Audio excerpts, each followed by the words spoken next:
Chapter 2, the personnel and procedures of special education. Many professionals contribute to and play key roles in special education, and those may include special education teachers, general education teachers, parents or other family members, caregivers, related service personnel. Related service personnel include professionals such as school psychologists, speech language therapists, occupational therapists, physical therapists, school counselors, school social workers, and paraeducators. Paraeducators are also known as teacher assistants. So other service providers include art or music therapists, orientation and mobility specialists, language interpreters, and support personnel. So I want to take a moment to emphasize the roles of the general education and special education teacher and the importance of their collaborative efforts. As most students are identified as needing special education after they begin school, it typically begins in the general education classroom. So there are situations in which parents may request the school to evaluate their child, which begins the referral process, but there are other situations in which the general education teacher may notice that a student is in need of additional support or resources to succeed. The general education teacher may then consult with the student assistance team or intervention assistance team on how to address the student's needs while they are in the general education classroom.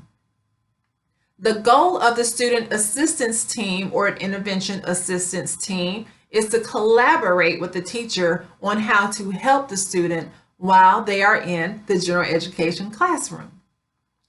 So this may include implementing research-based interventions and instructional strategies, as well as incorporating progress monitoring on students' response and or success with those interventions and strategies used. Chapter 2 also addresses response to intervention, multi-tiered systems of support, which is also known as MTSS, and the special education referral through placement process. RTI, or response to intervention, is a model for identifying and addressing academic needs of students who may be having trouble or difficulty progressing in the classroom, whereas MTSS, or multi-tiered systems of support, is a more comprehensive framework of addressing the academic and behavioral needs of the students. Once the student assistance team or intervention assistance team has reached the consensus that special education should be considered for the student, the multidisciplinary team, also known as the IEP team, then convenes to begin that process. All of the progress monitoring data collected on the student's academic or behavioral performance from the intervention strategies that were implemented, once they are reviewed by the IEP team, then that information will help assist with determining if the student will be referred for evaluation. After the referral process begins, the IEP team determines, based on the data collected and reviewed, if the student will be referred for further evaluation, or if the student will not be referred for further evaluation, or if eligibility will be determined without additional evaluation. So if the IEP team determines that a student will be referred for further evaluation, the parent can provide, or the parent will need to provide consent to begin the evaluation or not provide consent to begin the evaluation.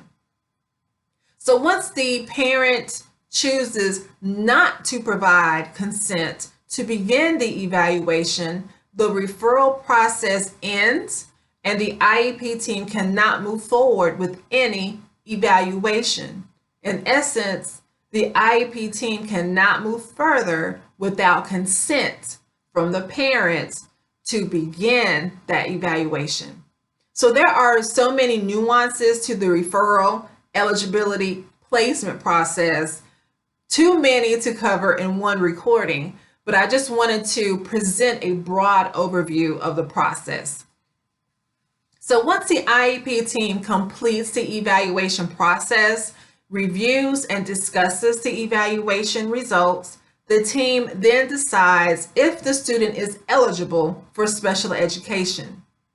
There are three main components to determining eligibility for special education. 1, does the student meet the eligibility criteria for the suspected disability category?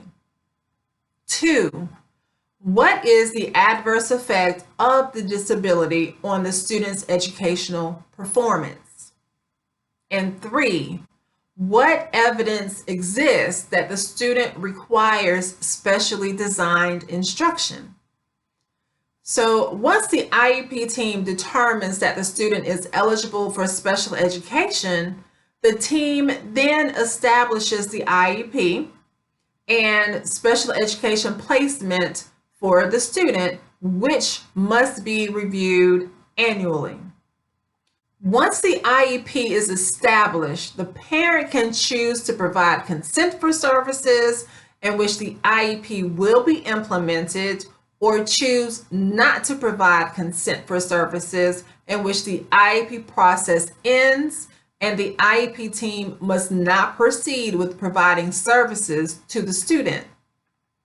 The parent can also choose to revoke consent for services at any time, in which services to the child must cease after prior written notice is provided to the parent that the services have ended. So as I mentioned before, there are so many different components and nuances to the IEP process. To apply what you learned in Chapter 2, select one of the vignettes presented at the beginning of the chapter on page 32. Read your selected vignette and then identify the roles and responsibilities of the professionals involved in the student's special education program. Then reflect on the following questions. What types of data would inform the professionals about what interventions and services the students needs? And what types of data would inform the professionals about the student's progress? So once again, this is not a required assignment, but it is an opportunity for you to further understand and apply what you learned in Chapter 2.